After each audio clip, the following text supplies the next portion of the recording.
Everyone, welcome back to your channel. This is Tmanna. Hope so you all are doing great and preparing well for the exam. So let's talk about this video. The video is based on NICLAO self given analysis, जो कि कल था 4:30 की shift थी and घर आते आते around 9 बज गए थे, तो रात को वीडियो नहीं बना पाई मैं. अब बनाते हैं. First of all I am not feeling well, just because तबीयत बहुत ज़्यादा डे बाई डे ख़राब भी होती जा रही है. होप सो अच्छा ही हो. अब बात करते हैं कल वाले एग्ज़ाम की. सबसे पहले तो जो एग्ज़ाम था मेरा वो हिसार था. ओके एंड दो तीन चीज़ें ऐसे बहुत अजीब अजीब सी हुई. सो क्या हुआ, एक तो बीच पेपर में ना, आप बहुत स्टूडेंट्स के साथ अगर आपने हिसार पेपर था आपको पता होगा लाइट गई है, दो बार कट हुई थी ना लाइट, बिल्कुल अंधेरा हो गया था क्योंकि वो शाम के पेपर में वैसे भी था तो बिल्कुल अंधेरा हो गया, कुछ भी नहीं दिख रहा है. ओके और उस टाइम पे सेक्शन भी मुझे याद है रीजनिंग चल रहा था. और फिर दूसरा जो हुआ मेरी क्लास में स्पेशल क्या हुआ, जो सीपीयूज होते हैं ना, सीपीयूज में पहले एक में एकदम आग फटी, ऐसे पटाखा सा बोल गया उसका, फिर दूसरे का, फिर तीसरे का 3. क्लास में ऐसा सीन हो रहा है. पीपल लाइक कि पता नहीं क्या हो रहा है, पर बहुत ऐसे लीनियंट से वे में पेपर ले रहे थे. आप बीच पेपर में जाके पानी भी पी के आ सकते हो. पेपर शुरू होने से पहले भी, आफ्टर लाइक वो होता है ना कि अपनी जब अपन अटेंडेंस वगैरह हो जाती है, पानी पीने नहीं बाहर जाने देते, तब भी जा सकते हो. सब कुछ ऐसे नॉर्मल सा था. बात करते हैं पेपर की. सबसे पहले इंग्लिश था, फिर रीजनिंग था, फिर क्वांट सेक्शन था. पेपर का लेवल अगर मैं बताऊँ तो डूएबल था. मतलब ऐसा नहीं था, अगर आपकी अच्छी खासी प्रैक्टिस है ना देन अटैम्प्ट हो रहे थे. इंग्लिश का लेवल बहुत नॉर्मल आया हुआ था, कुछ बहुत ज़्यादा हाई लेवल साइड नहीं था. उसमें मैंने जो टोटल इंग्लिश पे अटैम्प्ट किए वो 28 किए थे. एक पैसेज आया हुआ था और रॉन्ग आए हुए थे. उसके बाद में एक 6 का वो आया हुआ था, क्या बोलते हैं इसको, पैराजंबल आया हुआ था. ठीक है, ABCDEF. और उसके बाद में वर्ड स्वैप आए हुए थे. ओके और उसमें उसके बाद में आपको जैसे हाईलाइट करके दिया हुआ है तो उसको चेंज करना है ऑप्शन में ABCD की कौन सा ज़्यादा सुटेबल बैठ रहा है. हाईलाइट ऑफ द सेंटेंस का जो रहता है उसको चेंज करना था, वो आया हुआ था. फिर वर्ड्स आए हुए थे कि कौन से 3 सेंटेंस दिए हुए थे कि किस में ज़्यादा सुटेबल है, बैठ रहा है, किस में नहीं बैठ रहा है. तो ऐसे करके ना टोटल मैंने 28 अटैम्प्ट किए. 2 क्वेश्चन थे जिनमें मुझे ना थोड़ा डाउट सा लग रहा था, तो मुझे लगा कि मैं ना रहने दे, मत कर. ठीक है, एक तो सोल वाला जो वर्ड आया हुआ था वो, और एक शायद मैंने पैसेज में क्वेश्चन छोड़ा था वो. ठीक है, 2 क्वेश्चन.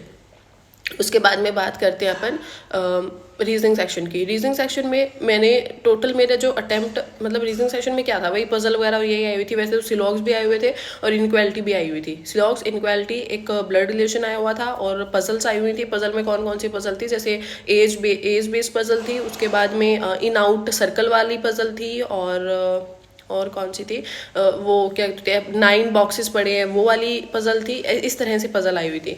तो total I attempted in reasoning section 30 attempted. Okay और जो एक पजल थी ना 9 बॉक्सेस वाली, वो ना मैंने वैसे 2 मिनट रह रही थी मेरे पास, 2 मिनट में वाली puzzle at the end moment में बनने ही वाली थी बट बनी भी नहीं थी, तो वो वाली पजल मुझसे रह गई. बाकी सारे मेरे अटेम्प्ट हो गए थे. सो 30 out of 35 in reasoning I attempted. अब बात कर लेते हैं क्वांट सेक्शन की. क्वांट सेक्शन में अप्रोक्सीमेशन था, सिंप्लीफिकेशन, मतलब सिंप्लीफिकेशन, अप्रोक्सीमेशन. ओके हाँ, अप्रोक्सीमेशन था.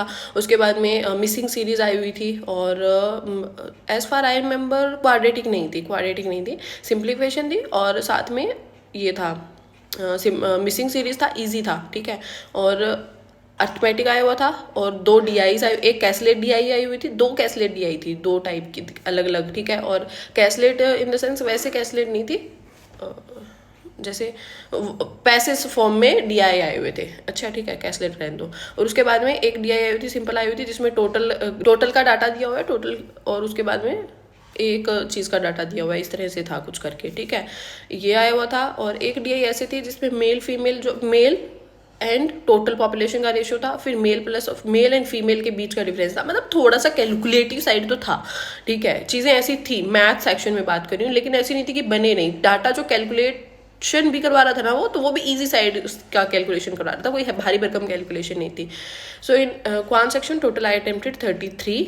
और 2 क्वेश्चन जो रह गए थे वो अर्थमेटिक के ही रहे थे मेरे से, बाकी सारे क्वेश्चन बन गए थे. एक पार्टनरशिप वाला क्वेश्चन रह गया था और एक शायद मेंसुरेशन, नहीं एक क्वेश्चन और था वो मैंने देखा ही नहीं, वो वाला क्वेश्चन रह गया. ठीक है, सो this is my attempt. Share your कि आपका क्या रहा क्या नहीं रहा.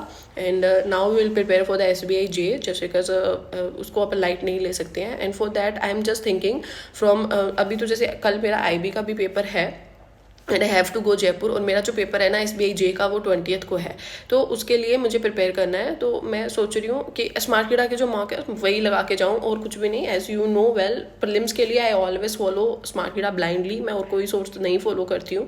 तो मैं उन्हीं के, अभी ऐसा है कि टाइम ज़्यादा है नहीं मेरे पास, सिर्फ और सिर्फ बीच में 3-4 दिन है। 3-4 दिन में आई एम जस्ट थिंकिंग 6 से 7 प्रीलिम्स के मॉक लगा जाऊँ, क्योंकि मैं किसी भी टाइप का रिस्क नहीं ले सकती हूँ। और SBI जे का प्रीलिम्स हो जाएगा फिर 20th को है। उसके बाद में will start to prepare again for the IBPS PO mains. Okay, क्योंकि उसको भी नहीं छोड़ सकते हैं। टोटल कितने डेज रहेंगे? 20 डेज तो रहेंगे PO मेंस के लिए प्रिपेयर करने के लिए। So this is all what I am thinking now, and मिलते हैं नेक्स्ट वीडियो में। तब तक के लिए tata, take care, bye, and ध्यान रखें, टाटा।